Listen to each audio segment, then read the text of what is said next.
Why should you listen to a guy who looks like he just crawled off the set of a Wes Anderson film? Well, for the last 10 years, I've been fucking up, opening my heart and fucking up again as I've been giving my creative gifts to the world. And I have learned the power of the deep inner work that it takes to stay open and resilient and to keep giving your gifts to the world. I've built surfboards and made a business around that. I've designed architecture and built a business around that. I've made furniture. I've done large-scale steel architectural elements and built a sustainable business off of that. And I can tell you that it's not as glamorous as you imagine, but it is such a beautiful gift to be able to offer your presence through your work in a way that only you uniquely can. So in this video, I really want to break down some core wisdom that I've learned to embody that has really transformed the way that I create, show up, and has created such a beautiful form of abundance in my life. So if you're new here, my name's Kev, welcome. Let's just fucking dive straight in. So step 0, or principle 0 is an open heart is magnetic. What I mean by an open heart is someone who has the courage to stay in their body in a dysregulated society.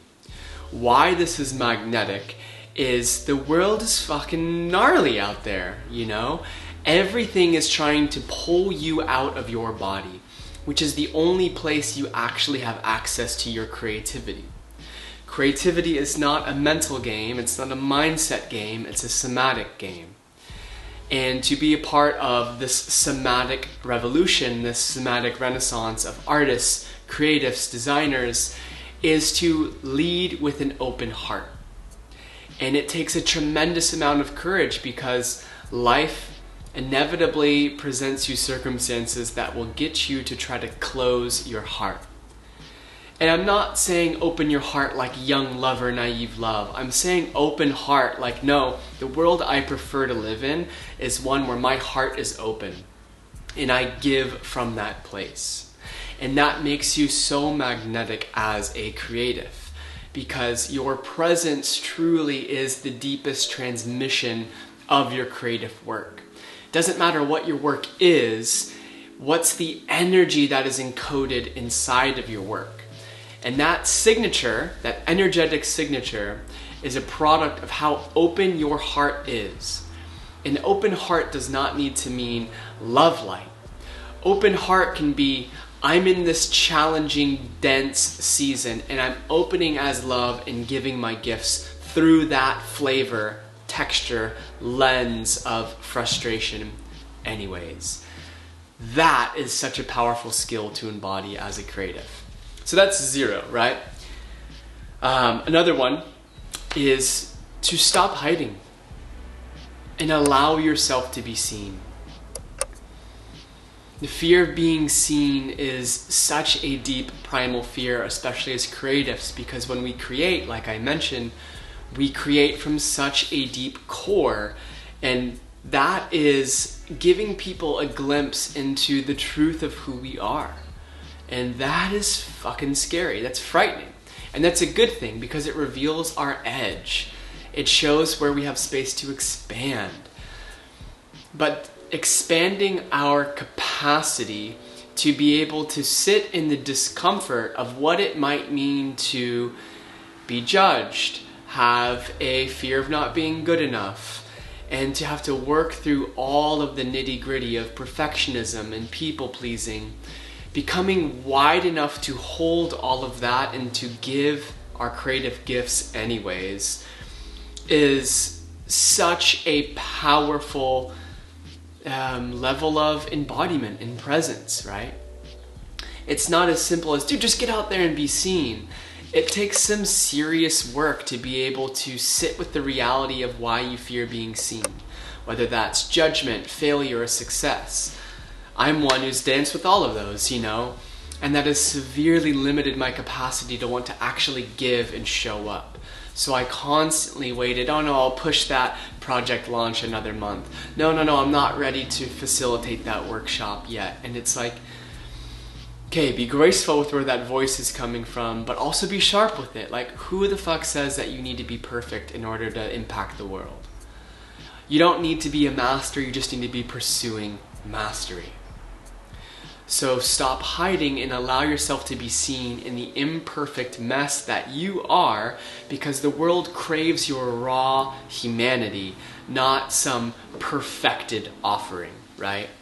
Not to mention, if you want to create a business out of your gifts, people want to be able to connect to you, not perfection. There's just no connection in perfection. So, moving on. Give your gifts fully to the world. Because when we withhold out of fear, we're not only limiting our life, but we're limiting the lives of all of the people that we could be impacting through our work. That's a powerful reframe, right? We can be so selfish about our lives in creativity. And I fully believe that doing what is in alignment for you is doing what's in alignment for everyone else.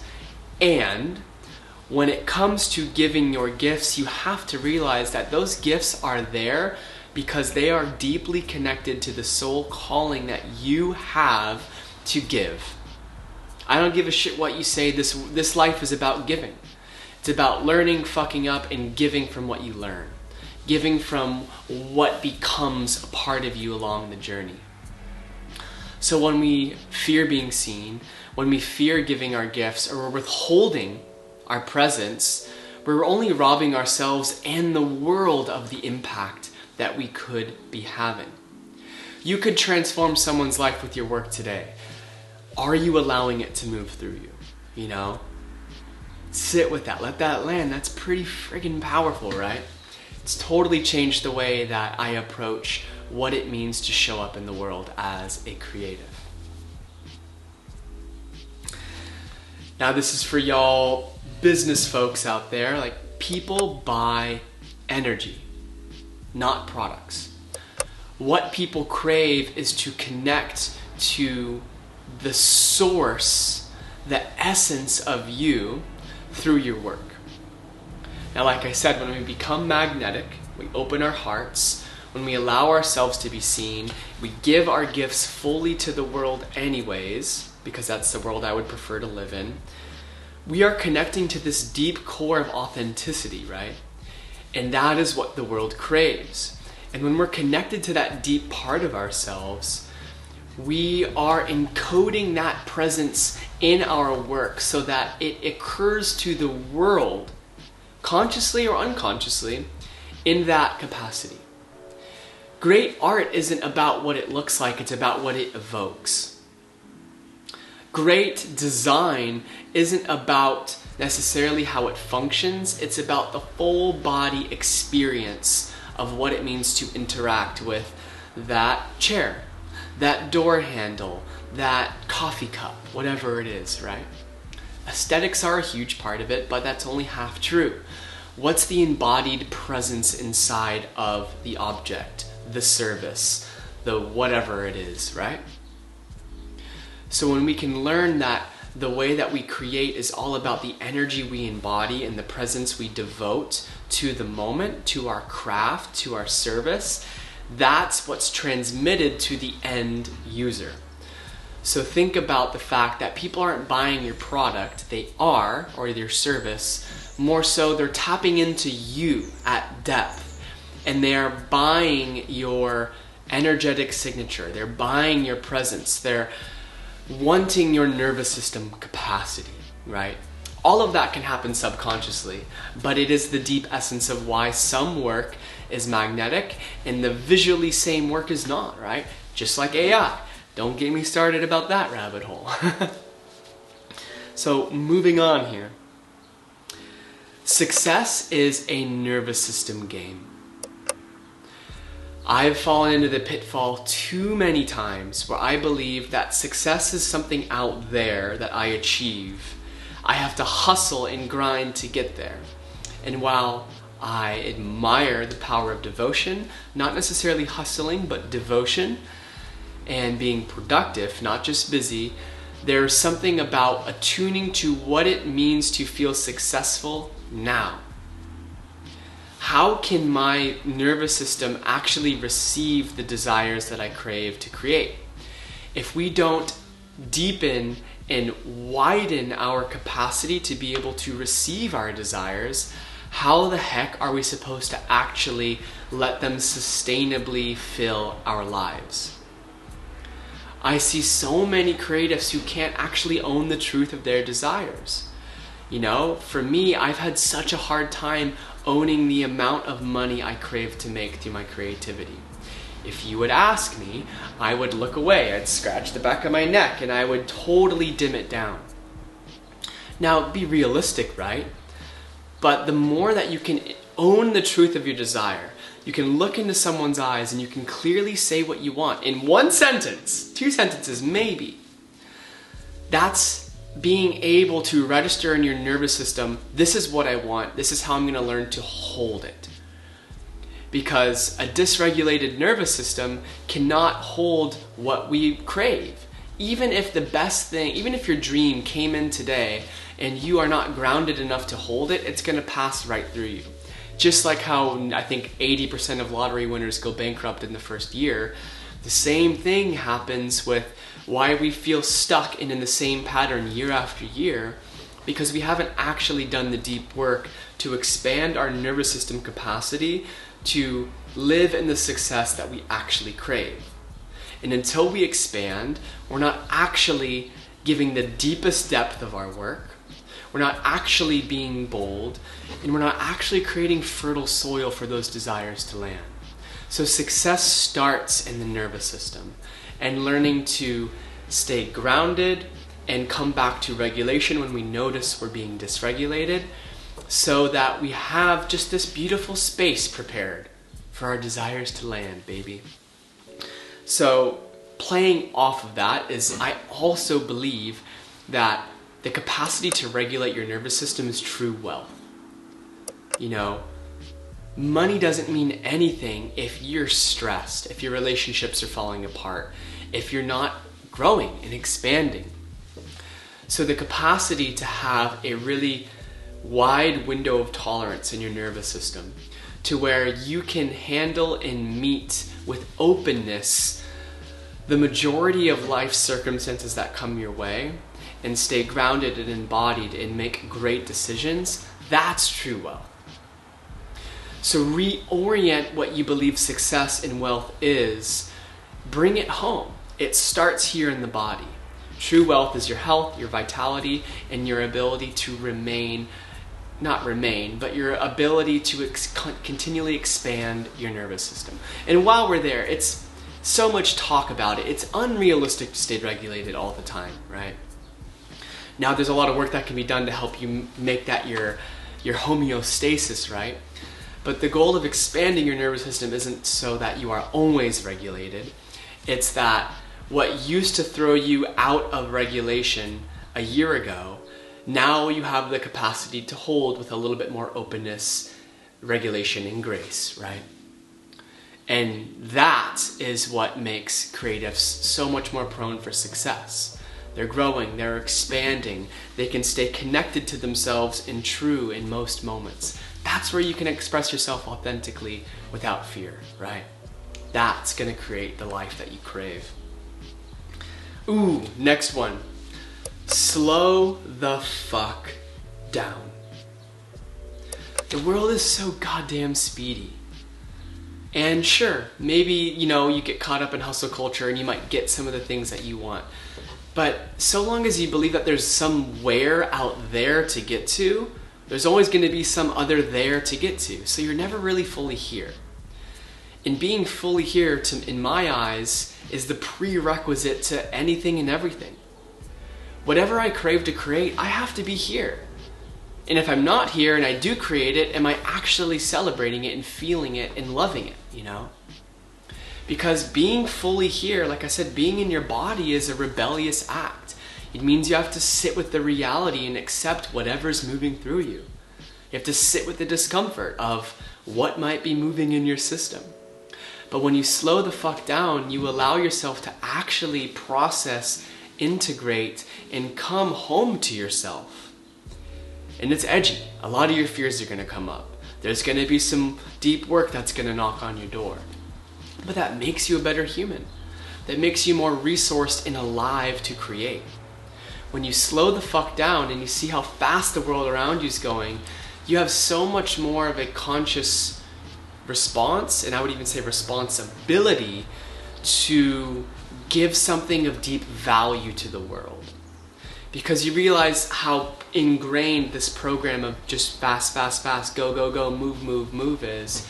And you realize how impactful it can be to create something slow and give with that depth, right?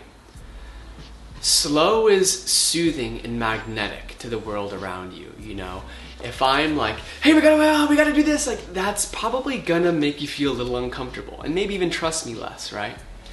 But as a creative, when you can learn to slow down, when you can learn to look someone in the eyes, when you can be breathing and connected to yourself in any moment, that creates trust, that creates connection, and those are the juicy things that are going to be primary ingredients in creating the life that you crave. So slow the fuck down. Next, when you slow the fuck down, you can tune in so much more clearly to your aliveness, and you can follow your aliveness.